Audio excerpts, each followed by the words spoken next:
Should the federal government increase military spending? I'm not sure that we need to increase military spending when I look at countries like the United States. And they are very transparent. They do include how much of your taxes are going to military spending. That is certainly an area that we want to ensure we have sufficient funding in.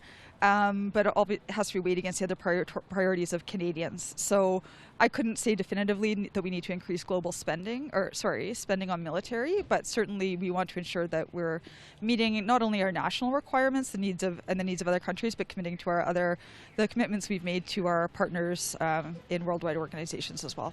No, I'm anti-military in all ways. You know, if places like America would stop buying all those bombs and stuff, planes, you name it, you know, there'd be a big difference in the world. Yeah. Overall, I think part of NATO is committing to 2% of GDP, and I think it's important that, you know, everyone does that so that things like this we're able to quickly assess and make a move on. No, I think we should focus more on social services, mental health. We need to focus more on food, water. There's a whole bunch of other things we need more than military. I think that Canada must take more seriously these questions, but also I can talk probably hours about the wasting money in Canada. So this is a big problem. I can see from my from my level. It is like, you know, I'm just usual person. So I live in Saskatoon, in a small city, but I can see the money is wasted for lots of things. Oh yeah, for sure. I am just thinking about 2 days before that what is the strength of the army of the Canadian army, and I have searched on the internet and I have seen that we have very few army with respect to many other developed countries. So we should, Canada should increase their strength and then the weapon power. And I don't think we're meeting our NATO commitments. You know, that's part of signing up for NATO, is we probably should have, right? Get that minimum, is it 2% of federal spending should be, or GDP should be on NATO? I think we should have been there. You know, there's this, the U.S. has been carrying that load for too long, and I think we ride the backs of them a little too much, and we forget that sometimes, that is probably something where we should meet those commitments, kind of modernize or keep our tools up to date, and certainly this, you know, we probably have to look at Arctic sovereignty is probably one of those things with Russia right now, that we have to maintain our presence, and the States can't help us with that all the time too, so we need to bone up there. It's really hard to say. I don't really have a lot of expertise in that subject.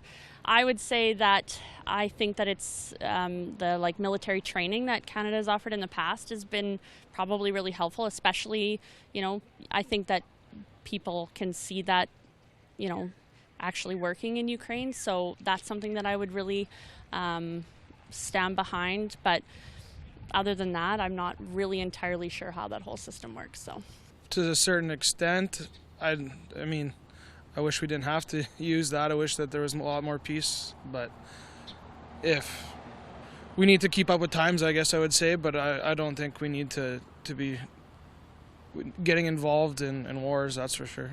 Absolutely. It's they've been saying that for years, and now here's a perfect example of the risks of doing that.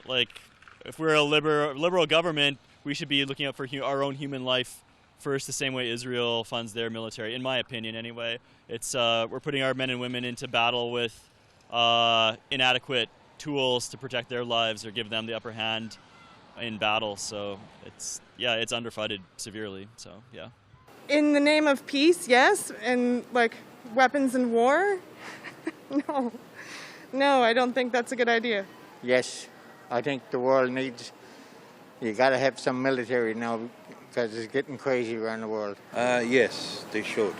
They should put more money for military, especially for helping countries like Ukraine right now, where they're in a mess right now over there. And where I've seen them bombing the places over there is not very nice. Yeah, probably. I mean, there are quite a lot of countries now that are acquiring nuclear weapons, and I mean, you don't want to think the worst, but I mean, there are people that have, bad intentions when it comes to why they're acquiring, what they're acquiring. But I do think that, you have to step up if you see other countries, being bullied by bigger, more powerful countries, for sure. I hate to think that we're putting more money into weapons and that kind of stuff. I think, but the reality is what's going on in Russia and Ukraine shows us that we do have to put more money into that. I think it's a terrible thing to think like that. There's got to be a better way. But the reality is, yes, we're going to have to put more money into defense, sir. Canada has an international reputation historically for being peacekeepers. Should we be making more bombs and methods of people killing each other? No. But it's like, should we be involved in the peacekeeping side of things and increase spending in that aspect? Yes. Like, should we be making bombs and tanks and guns? No, absolutely not. We should be focusing all the efforts on peacekeeping. Yeah, I'd have to say yes. Not that I'm a warmonger, but we sort of have to do our share in the world, and we're a small country in terms of numbers, but we still have the same responsibility that other smaller countries have that are doing far better at keeping their defense spending up. You know, we're kind of falling behind, so yeah. We should have done it years ago. We are so far behind. We have a lot to even protect in Canada with our coast to coast to coast. And not that you ever want to use it, but we've got to be prepared, whether it be help other nations or help ourselves. And things are only going to get worse, especially with our natural resources, and there's a lot we can be doing for the world.